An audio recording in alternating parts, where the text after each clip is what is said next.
आणि तेव्हाच्या राजकारणात आणि आजच्या राजकारणात काय फरक पडला आहे मी वेगळं सांगायला नको. नक्की कोण कुठे आहे काही कळत नाही. पण आहे बघा, काय भावना आहेत तुमच्या? भावना शून्य झालेलं आहे. का बरं? नाही असं नाही. भावना काय आहे की एकेकाळी जेव्हा सुरू झालं लोकशाही तेव्हाची परिस्थिती आणि आत्ताची परिस्थिती इतका फरक पडलेला आहे, इतक्या पिढ्या गेलेल्या आहे. आणि तेव्हाच्या राजकारणात आणि आजच्या राजकारणात काय फरक पडला आहे मी वेगळं सांगायला नको. नक्की कोण कुठे आहे काही कळत नाही. एका दिलाने काम करायचं म्हणतात, कृतीत होणार आहे की नाही माहिती नाही. आणि लोकांसाठी करायचं असं तोंडाने म्हणणं आणि त्याचे खरे परिणाम दिसणं अंतर्गत. पण एकूणच फार अवघडच चाललं असं मला लक्षात आलं. लोकसंख्येचा सगळ्यात महत्त्वाचा प्रश्न कोणी ध्यानातच घेत नाही की असलेले रिसोर्सेस, असलेली लोकसंख्या, त्याच्याबद्दल कोणी काही बोलत नाही, शिकवून देत नाही. कारण तो कायदा करून होणार नाही. लोकांना जोपर्यंत आपण सजग करत नाही आणि त्याच्याबद्दल, त्यामुळे कमीच पडणार ना. किती प्रयत्न केला तर शेवटी मग आकाश फाटलं तर काय कुणाकडे हाक मारायची अशी परिस्थिती होईल आपण. तर ते आत्ता आपण लक्षात ठेवणं. आणि मला असं वाटतं की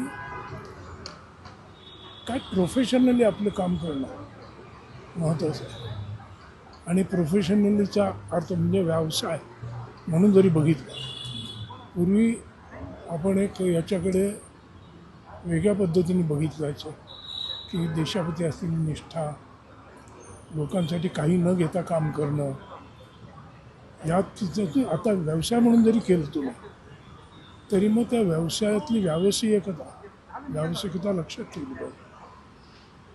आणि तिथे कमी पडतं ना.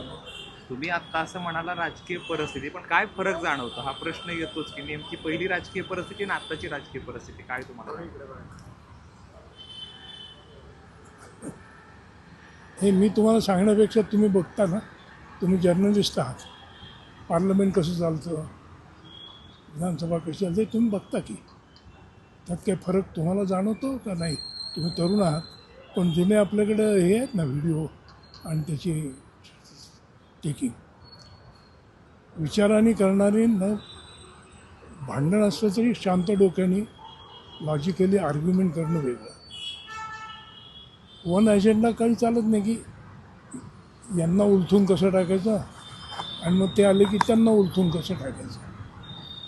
हे अशा तरीचं दिसतं, तरी बरोबर दिसताना असं दिसतं एकमेकांना कोणी चांगलंच म्हणतच नाही ते लोक.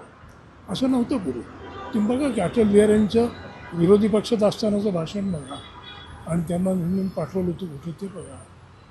मी सांगायला पाहिजे असं नाही. एक शेवटचा प्रश्न विचारतो, मतदारांना काय आवाहन करा? मतदारांना काय आवाहन मी करणार?